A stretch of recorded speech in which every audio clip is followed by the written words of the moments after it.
Hello boys and girls, welcome to my channel. I'm for Classic and welcome to GreedFall. So yeah, this game it is developed by Spiders. Spiders, they are pretty much just developers of mediocre RPGs, alright, but they have been improving a lot. I mean, this is surprising how this game looks and feels. It is a completely revamped over their latest games like the Technomancer, so props to them for improving. So this game is using the Silk engine. This is their proprietary engine that they have been using in these games. So they are not using Unreal or anything like it. They are using their own engine, which is based on the Fire engine. The Fire engine, it is pretty much a Dark Souls engine and the foundation for the Ego engine.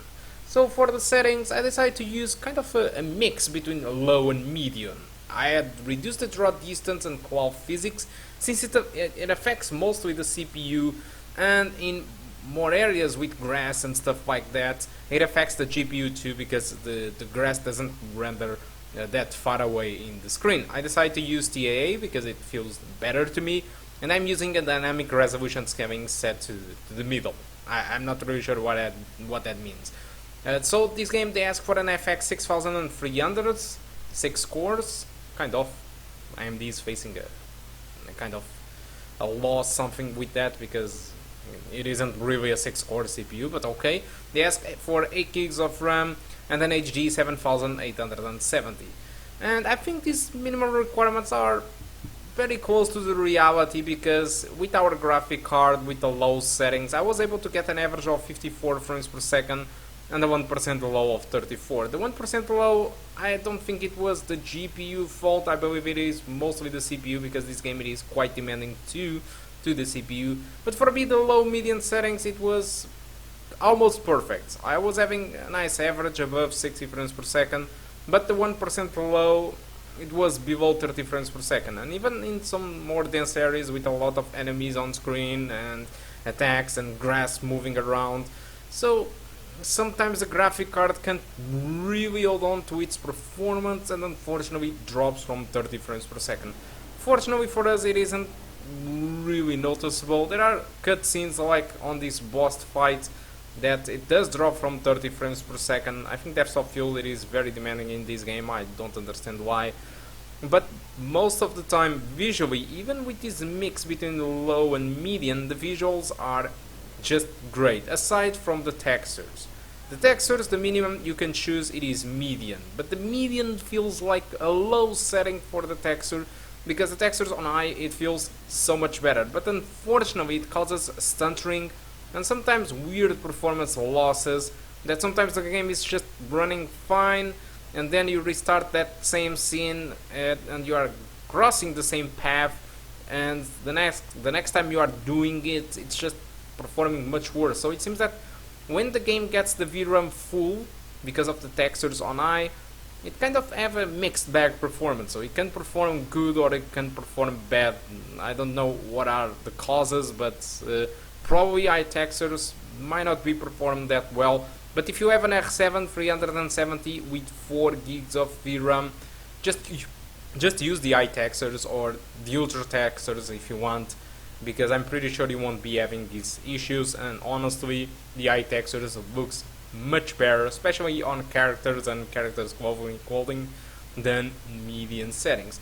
As for the game itself, it costs $49.99. It is a price of a full price game, but unfortunately not all the people are satisfied. I was having kind of a big hype for this game. I was expecting this game to be like Dragon Age, and in fact it is. It is pretty much a Dragon Age. Even the map itself, this was probably the biggest disappointment for most of the people. The map itself, it isn't really open. It is like Dragon Age, so you have kind of a small map, and then when you want to traverse to other area of the map, you go through a loading screen. So it's not seamless open world like a GTA or like Skyrim, unfortunately.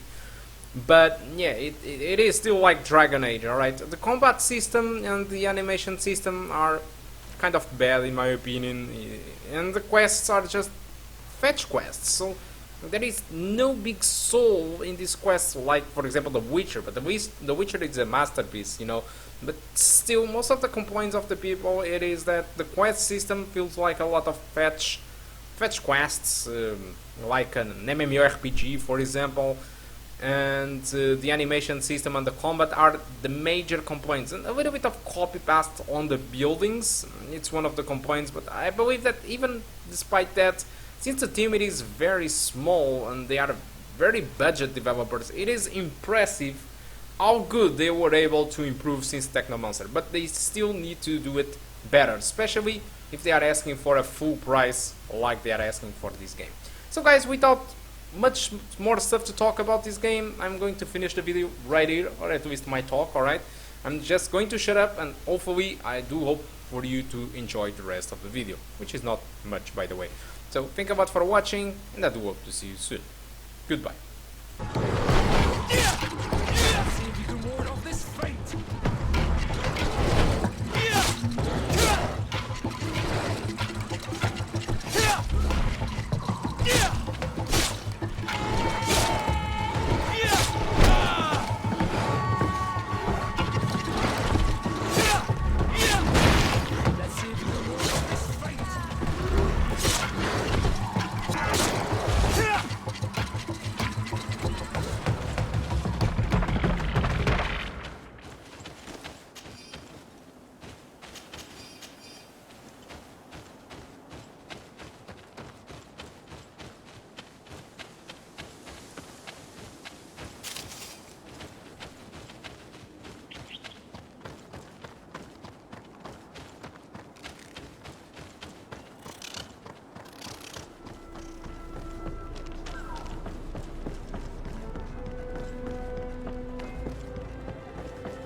Come closer, good people.